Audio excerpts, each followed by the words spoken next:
ಶ್ರೀಮತಿ ನಿರ್ಮಲಾ ಸೀತಾರಾಮನ್ ಮಂಡಿಸಿದಂಥ ಈ ವರ್ಷದ ಆಯವ್ಯಯ ಬಜೆಟ್ ಸ್ವಾಗತಾರ್ಹವಾಗಿದ್ದು ಅಭಿವೃದ್ಧಿಗೆ ಪೂರಕವಾದಂಥ ಬಜೆಟ್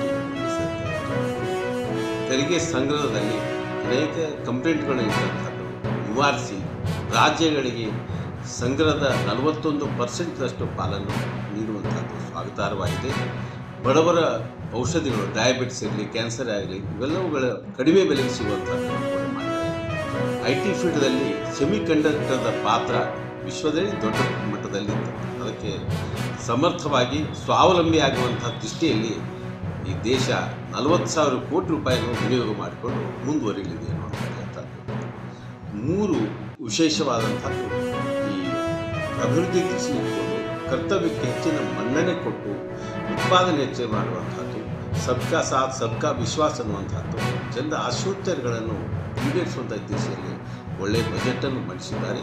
ವಿಶೇಷವಾಗಿ ಮಹಿಳೆಯರಿಗೆ ಅನುಕೂಲ ಮಾಡುವಂಥ ದಿಶೆಯಲ್ಲಿ ಲಖಪತಿ ದೀದಿ ಯೋಜನೆ ಇನ್ನೂ ಮುಂದುವರಿಸುವಂಥದ್ದು, ಮಹಿಳೆಯರಿಗೆ ಶೀಮಾರ್ಟ್ ಅನ್ನುವಂಥ ಒಂದು ಯೋಜನೆ ತಂದು ಅವರಿಗೆ ದಿನಸಿ ಅಂಗಡಿ, ಕಿರಾಣಿ ಅಂಗಡಿ ಪ್ರಾರಂಭ ಮಾಡುವಂಥ ದಿಶೆಯಲ್ಲಿ ಸಹಾಯಧನ ಕೊಡುವಂಥ ಒಂದು ಯೋಜನೆ ಗೌರ್ಮೆಂಟ್ ಸರ್ಕಾರ ಹಾಕೊಂಡಿದೆ.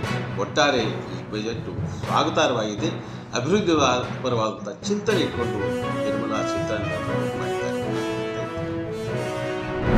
ನನ್ನ ಮಾಹಿತಿ ಪ್ರಕಾರ ಸುಮಾರು 43 ಇಲಾಖೆಗಳಲ್ಲಿ 2,76,286 ಹುದ್ದೆಗಳು ಖಾಲಿ ಇದ್ದು ಕಳೆದ 6 ವರ್ಷಗಳಿಂದ ಯಾವುದೇ ಇಲಾಖೆಗಳಲ್ಲಿ ಕಾಲ್ಫರ್ಮ್ ಆಗದೆ ಸುಮ್ಮನೆ ಕಳೆದ ಸರ್ಕಾರ ಆಗಿರ್ಬೋದು, ಇವತ್ತಿನ ಸರ್ಕಾರ ಆಗಿರ್ಬೋದು, ವಿದ್ಯಾರ್ಥಿಗಳನ್ನು ಕಡೆಗಣಿಸ್ತಾ ಇದ್ದಾರೆ.